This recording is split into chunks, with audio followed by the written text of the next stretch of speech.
Am I choosing unnecessary violence by making this video?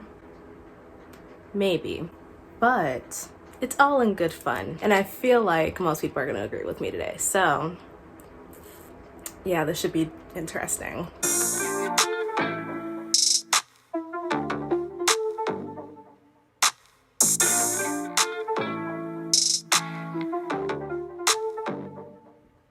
Hello everyone and welcome to my channel. If you are new, if you're not new, welcome back to my channel. My name is Marina and today I am back with another book video. Today's video is going to be a little different than the other book videos that I've done. Today I'm going to be talking about popular booktok books that I will not read.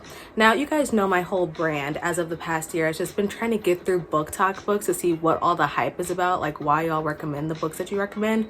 But even I have a certain standard to uphold. There are just some books that I will never read just because I don't want to. And I'm gonna go through the list of those books that I am not going to read today. Since these are booktok books, they are very popular.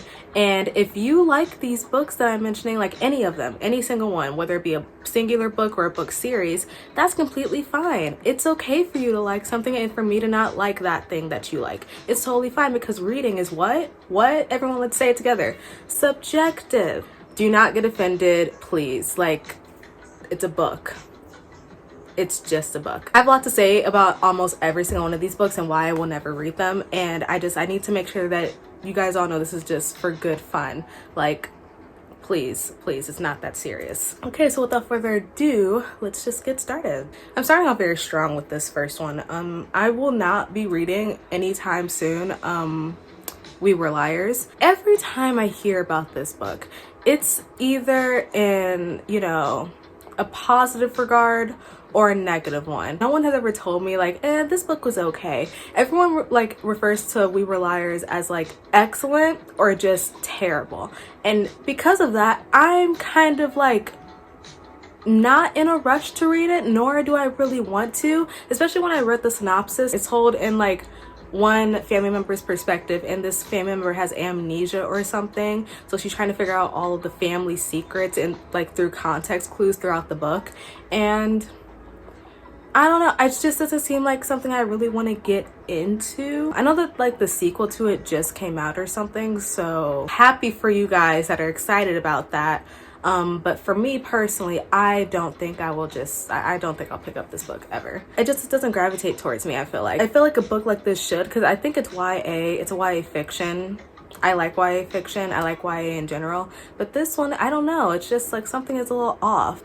Obviously, like reviews have some impact on how you view a book, and the first thing I heard about this book was like the reviews about it. But even when I just sat down and read the synopsis, I just felt like this wasn't really my cup of tea, and I don't want to read it. I made this list a while ago, guys, and I've been adding on to it like for months. So as I'm looking at this list, I realized that like this book this book series I'm going to be talking about next is one that I might read, but I don't know.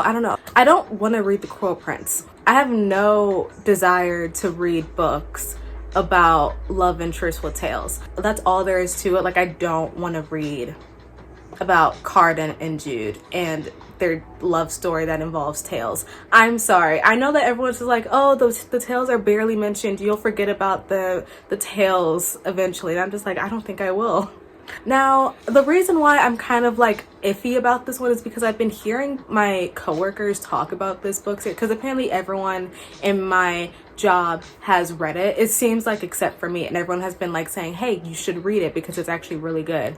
And the peer pressure is getting to me a little bit, but not that much to the point where I feel like actually picking it up and reading it. I've just been like, maybe. I know the premise. I know it because, like, again, it's a very popular book. Like, I can't go on booktok without saying the Quill Prince recommended it at least once to me. It's a possibility that I might read it, but I'm not in a rush to, like, at all. I don't really want to. I know that the tales are a very minuscule thing, but I don't know if I can get through a book knowing that the characters have tails. Like, I'm sorry. Next series I will never read or try to read again is Harry Potter. Other than like the obvious being like the incel author who wrote the books being, an incel and a transphobic like human being. I just feel like these books have just never interested me. I remember having to read the first book as required reading in like middle school, and I just could never get into it. I got 30 pages in before I DNF'd it. That was when I was 12, and I never picked it back up since. I remember trying to get into the movies and it just wasn't for me, and yeah, I just don't want to read this book, especially now since the author has made it very clear her views on certain topics, and you know, have let her morals shown, aka there are none. Terrible person. I don't want to read this book. I don't want to read this book series. I'm not picking it up. Next book that I have no interest in reading is The Invisible Life of Addie LaRue. Now this book is like recent. I think it came out, whether it be like last year or the year before. It's been highly acclaimed. Like everyone who reads this, for the most part, really loves it. Like I know it's been told that it's like going to be a classic, like down the line of like through generations, and I'm kind of just like, okay, but is it though? Because I read the synopsis for it because I was thinking about picking it up, and I was just like, do I really want to read about this girl, specifically white girl, who has to live forever through like all of these like historical moments in life, and what? Like, I feel like it would just be very boring for me. Like, I know, because I heard like she makes some deal with the devil or something, so that's what intrigued me, because I was just like, oh, deal with the devil, that sounds cool. But I don't know, I just feel like the book is going to be very slow and not that interesting for me, and I don't want to put myself through something like that. I'm willing to read other V.E. Schwab books. I know that she wrote the Darker Shades of Magic series. I want to get started on that at some point. And she also wrote a YA book, I think a year ago, called Gallant or something like that. I want to read that. I heard that those two are very good, but this one, no matter how much y'all hype it up, I just have no interest in it. Also, like the very few bad reviews I've heard says that like there is like little to no plot, and like even like when the climax gets to the book, it falls a little flat. So I'm just like, do I really want to sit through this girl going through her journey of living forever, not being able to have anyone remember who she is or anything like that, and just for like the plot of the book to just be stale? Do I really want to go through that? No. This next series I'm going to be talking about is a series that you guys know I tried to give a chance. I have tried, and I loved the like original series that this series was based off of, but I just couldn't get into this one. Let's talk about Briar U. You guys know how I felt about the off-campus series. I strongly liked it, okay? And then I was ready to get into the Briar U series because I was like, oh, it's set in the same universe.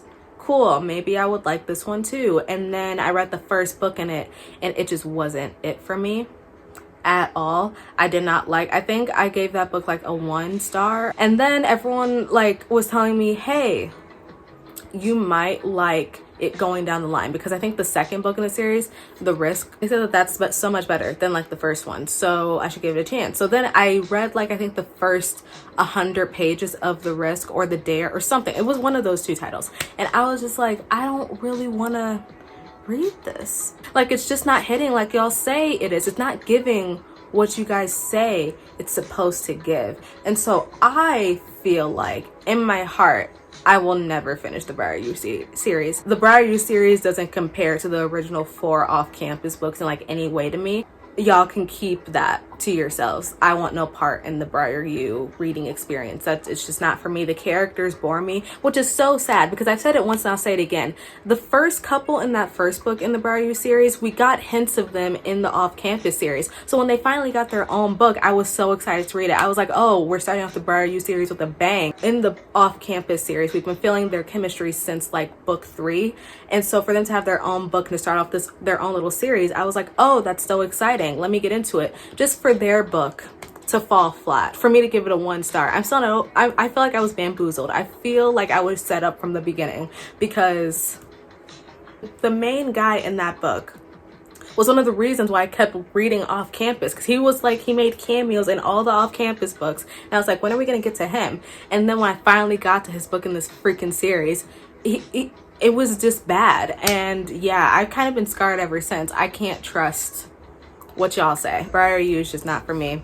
not picking the books up or not picking them up again. I've already picked them up once or twice, and it's the third time might not be a charm. Sometimes we just gotta let things go. So this is a collection of books by one author, an author that I have no interest of reading from, Sally Rooney. I know that she's like a hit or miss for some people. Like, you either love her books or you hate her books, but for the most part, like, they're always recommended, and I see them like being pulled off like the Barnes and Noble shelves all the time. Like, people love her books. I remember like hearing something about how her books have no quotation marks, and that immediately like set me off. I was like, yeah, I have no desire to be confused. I have no desire to put myself through the headache of trying to figure out who is talking to which character about what, and when a sentence from someone starts. I need quotation marks.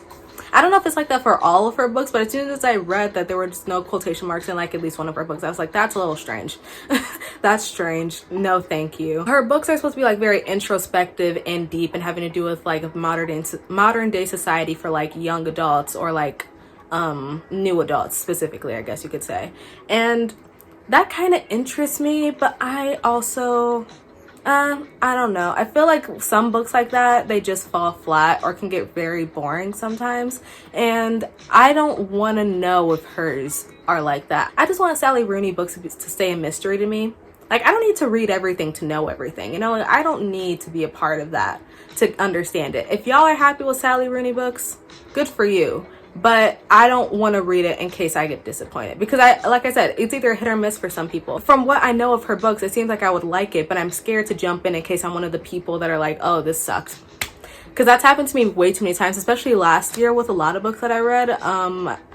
My hopes were so high just to be let down. I don't feel like doing that with Sally Rooney books, so I'm just gonna like lay low. As of right now, I just have no interest of reading Sally Rooney. I need quotation marks, please. Like, that's all I'm asking. And then maybe I'll pick up a book. Okay, so this one is a YA classic. And I know people are gonna be like, how have you never read this? We're gonna be talking about the Selection series. I've never read these books. Know that they're a staple in YA. Like, everyone has read them. Everyone loves them, but also like acknowledges how bad they are, which is why they love them.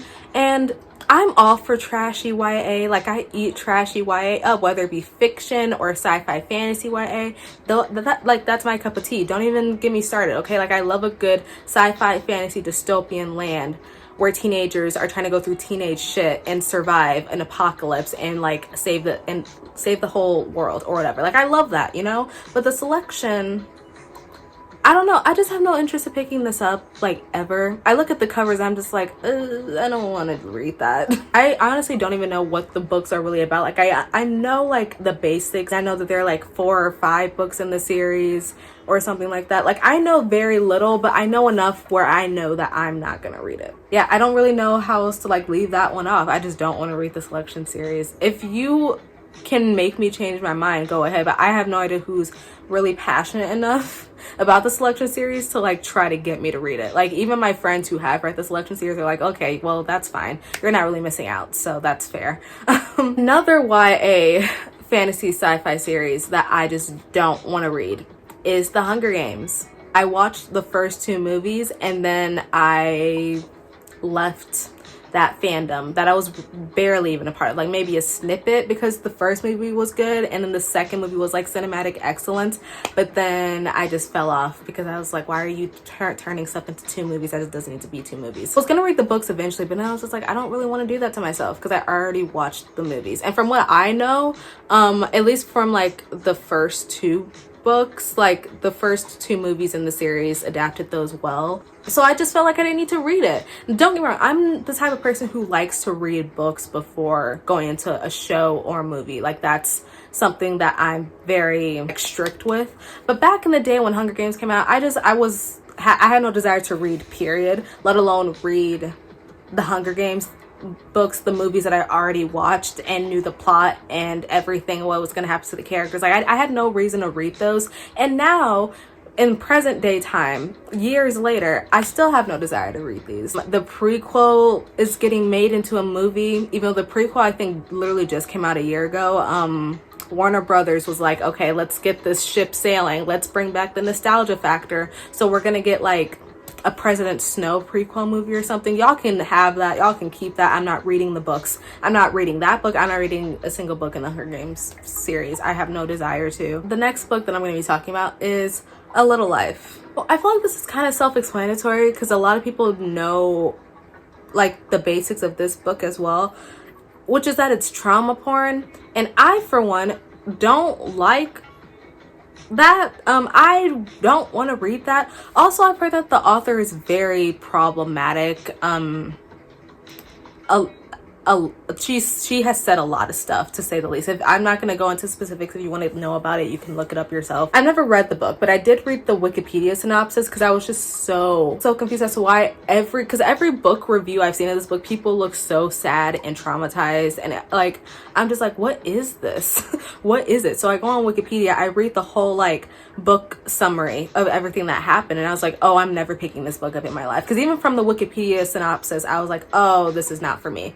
This is something that sad people will eat up. Like the sad girls might have a good time with this one, because just trauma, straight sadness, trauma, and everything. And from what I remember, I don't think it ends happily.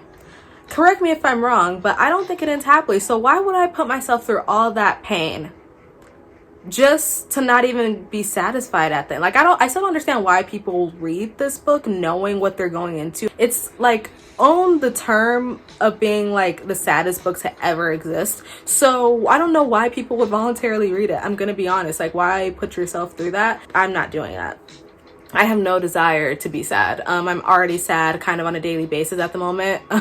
No need to read books that will put me in that headspace. No, thank you. I also read all the trigger warnings, and I was like, no. It instantly went on the list. Just a lot of stuff in a book that I feel like just doesn't need to be in a book. But then again, I haven't read it, so I don't know how well the author delve into the subject matter and the topics and how it played out for the characters. From what I read on Wikipedia, I know the basics, but I don't know how it felt to actually read it play out. So maybe, I don't know, because a lot of people praise it for what it did, but I'm just like, I don't want to read trauma porn. I don't want to read about sad shit happening back to back. It's just not something that I want to put myself through. Another YA classic, Twilight. Fun fact, I actually did read this. I didn't read the first book. I read the second book because back in the day, I was a Jacob stan. I loved Jacob with all my heart. So I was like, screw the whole entire series. Let's just read the second book. Even though we all know that Jacob doesn't end up with Bella in any of the books. No matter what, she is curving him throughout the whole entire series. But because Jacob was like the main focal point in the second book, I was like, okay, let's read New Moon, let's go. And I read it in middle school, but I have no desire to actually read the entire series. I don't even have any desire to reread the second book because what I remember, it wasn't that good. I've watched all the Twilight movies because that's classic cinema. That's amazing works of cinematic history, and I recommend everyone watch the Twilight movies at least once in your life. But as for the books, no desire to do that to myself. No thank you, no way, no how. Last books I'm gonna be talking about are the Throne of Glass series by Sarah J Maas. You guys know my journey with Sarah J Maas, if you can already tell by like the A Court of Thorns and Roses books, and I did like a whole Crescent City vlog for the first book in the Crescent City series. You guys know I've been on like the Sarah J Maas journey for like about a year. And I've realized I have no interest in reading anything else she makes. I might read the last book in the Court of Thorns and Roses series because I think that this series is finally coming to a close once she makes Azrael's book or whatever. But after that, because I've read all 5 books. I need to know how it ends, okay? So like I'm gonna read that, but I have no desire to read anything else that this woman has made. I know that everyone says Throne of Glass is like the best thing she's written. And I think it was the first series she's ever written. So I guess I'm just gonna take your word for it, but I'm not gonna read it. Everyone said that like she develops a character so well in that series, and that plot lines all like, you know, unfold, and then like they all have pretty much a straightforward ending for every storyline that each character gets. And I'm just like, wow, really? That's hard for me to believe, because if you've read Crescent City or Court of Thorns and Roses, you would know that Sarah J Maas has a way of just like putting characters through shit and then never really fully resolving it, or just making things a lot worse in books. And then like it's a whole lot for Sarah J Maas. Like every time I read a Sarah J Maas book, I'm just kind of like, why did I read this? And I don't want to have that feeling again for Throne of Glass. I think Throne of Glass is like a 7-book commitment, and I don't have that time or energy to do that to myself. Not for Sarah J Maas, no. Although it is known as her best series, I refuse to read it. The last thing I'm going to be reading of Sarah J Maas is the Court of Thorns and Roses series. Before y'all say anything, I know that Crescent City is somehow tied to A Court of Thorns and Roses. I get it. I haven't even read the sequel to Crescent City though, so I really don't care. I'm not reading anything else. I like if she somehow ties that last A Court of Thorns and Roses book to Crescent City, I'm going to be very confused because I haven't read the sequel, but I'm still going to read it because I'm too invested in these characters here to just like not. So that's the last book I'm going to be reading by Sarah J Maas, but other than that, I don't want to read anything else that she's made. Also, she's like not that great of a person either. Again, not going to go into details. If you really care enough to know the stuff that she said and done, you can look it up. But yeah, I just don't want to read Throne of Glass. Sad too. I wish I would started off with Throne of Glass, but I feel like more people on BookTok recommend that than Throne of Glass. But the more I've been on BookTok, the more I realize that literally anything Sarah J Maas writes, people will they will recommend.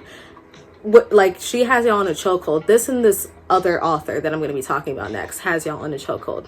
Let's talk about Colleen Hoover. This is the last one I'm going to be talking about because like I have a little bit to say. If you guys know, I did read It Ends With Us last year. That was my first ever Colleen Hoover book, and I remember saying, I think in that wrap up, that give it some time and I will read more Colleen Hoover, because my initial read, I did like It Ends With Us. I had a lot of mixed feelings. Even if you look at that review, I looked very confused while giving the review. I think I gave the book itself like 4 stars or like 3.5 or something like that. Like I think I liked it, but then the more I look back at it, because I did try to reread It Ends With Us, and I just couldn't do it because then I remembered the ending and I didn't like the ending. Correct me if I'm wrong, Colleen Hoover stands, but I feel like most of her books are romance, obviously, but also like kind of like in a way dark romance, very toxic relationship stuff happening in her romance book. So I've heard. Like I said, I've only read It Ends With Us.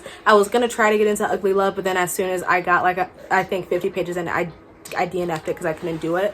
But correct me if I'm wrong, mostly toxic shit in her books, correct? Like a lot. And I know that a lot of people love It Ends With Us because of the male characters in the books, specifically Ryle. Ryle has like a whole fan base of people who defend him, which scares me. Scares me to no end. I just don't like the message that's being conveyed from Colleen Hoover books. I work in a bookstore, so I see a lot of young people, specifically like ages 14, maybe like 17, and then like adults, read her stuff, and I'm kind of just like, I don't know how to feel about this. It's nothing against Colleen Hoover specifically, but like the books that she writes, it just gives me bad vibes. And although I enjoyed It Ends With Us, I don't think I'll be able to get into her other works. I just don't think I will. No offense if you're a Colleen Hoover fan, because I know like Colleen Hoover takes up most of BookTok when it comes to like recommending romance and stuff like that. But for me, just a lot of red flags when it comes to the stuff that she writes about that I just can't get behind personally. That's it.